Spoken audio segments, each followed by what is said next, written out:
The stakes in Apex Legends have never been higher than in Season 9 with the quest for the Legacy Antigen. The arrival of the Icarus fleet and its Medusa vines brought a deadly virus that kills anybody infected within 72 hours, and now our legends are racing against time to find a cure and save their friends. But lurking beneath the surface of this desperate race for a cure is a deeper mystery. Who was the one that orchestrated the arrival of the Icarus? What's up, you guys? I'm not amazing, I'm just meaty yogurt, and today we're going to be discussing my personal theory regarding who sent the Icarus fleet with its deadly Medusa vines and why. But really quick before we get into that, if you love exploring the backstory and lore of Apex Legends, consider subscribing to this channel and hitting that notification bell. That's the main topic I cover, and there's so much to explore that's not covered with these in-game comics. I also invite you all to come join me live streaming on Twitch every Monday, Wednesday, and Friday at 9 p.m. Pacific Standard Time. But with that out of the way, we're going to get right into this theory because there is a very specific reason. It is no coincidence that this Icarus fleet with its deadly virus would show up at the same time a massive public gathering is about to occur on Olympus. At the same time, the identity of the ships and the owner of the fleet has been purposefully erased, with new paint jobs and serial numbers scratched away, containing also these genetically modified vines that both attack people and infect them with a deadly virus. There has to be someone responsible for this. It is no accident. And it is my personal belief that the individual responsible for orchestrating this devastating disease is none other than Eduardo Silva, Octane's father and the CEO of Silva Pharmaceuticals, a massive medical company. Now, I realize this is a rather bold claim to be making, but I do have evidence to support it going back to at least Season 7. If you recall the quest from that story, Pathfinder wanted to get this Marvin turned on, and so Lifeline went to see her dad, who has ancient robot batteries. But while she was there at this charity event, there was a terrorist attack, and there was a threat directly to Sarisha Che, demanding that the planet of Samathe belongs to them. This is going to come back and be important later. All the legends present at the party join forces and foil this terrorist plot, and afterwards, we see in a Season 7 loading screen that Sarisha Che, Lifeline's mom, writes a letter to Eduardo Silva after the attack, makes a comment that he's not there, and in this same letter also mentions the fact that he hasn't been seen in roughly 2 years since Octane had his legs blown off and amputated.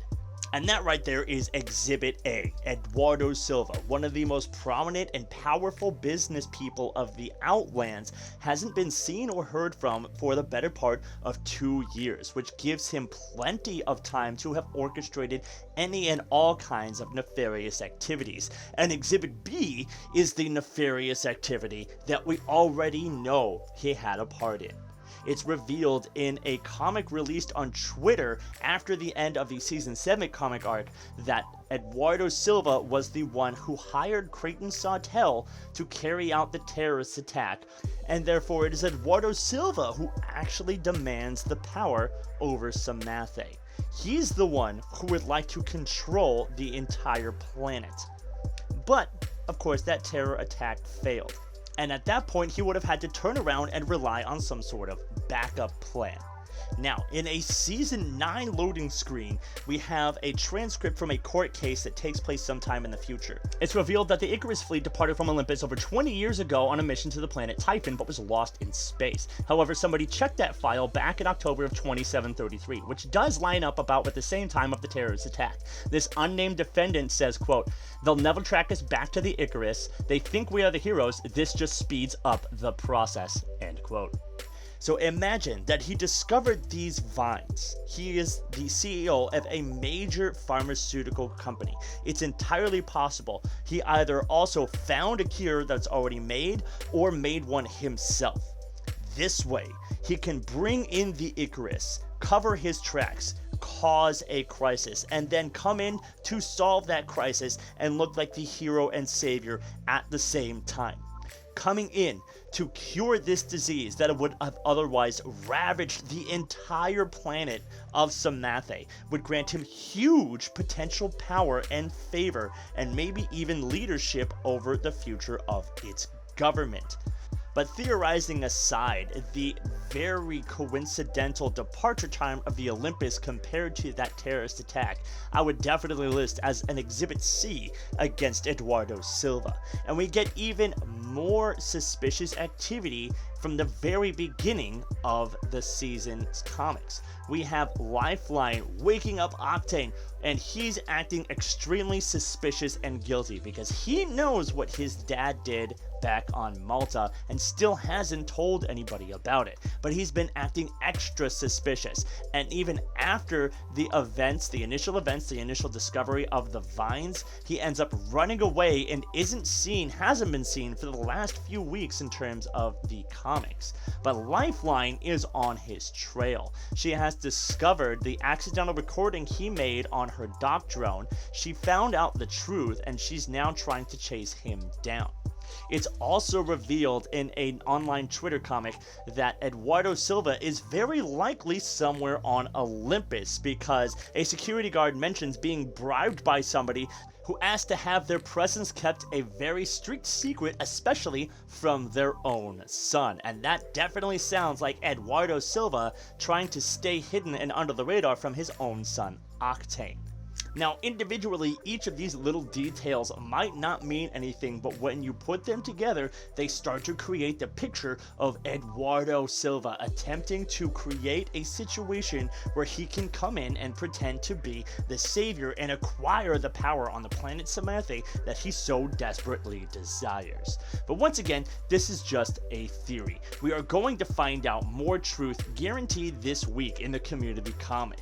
Lifeline has been slowly discovering the truth and is now about to have a discussion with Chico Sawtelle, a popular gossip columnist in the Apex Legends universe and also brother to Creighton Sawtelle, the individual who pulled off the terrorist attack and who Chico believes was framed. So Lifeline and Chico are about to compare notes about what really happened that night of the terrorist attack and likely reveal a little bit more about how Octane's dad was involved in the entire situation, and maybe even a little bit about what his final goals, what his purpose for launching that terrorist attack were. Now, keep in mind, this is all speculation, all theory, but I do have that evidence to support it, and we do still have plenty of time for the twists and turns to expose themselves. We have 5 weeks worth of in-game comics, as well as 6 weeks worth of the community comics that are released on Twitter. So there is over a month of material left that has yet to be released, and I can't wait to share all those deep lore connections with you folks right here on YouTube. So make sure you subscribe to the channel, hit that notification bell if you want to see those videos when released. If you learned something from watching this video and you enjoyed it, drop a like on the video, and I can't wait to see you folks in the next one. In the meantime, I'm not amazing, I'm just mediocre, and I'm out.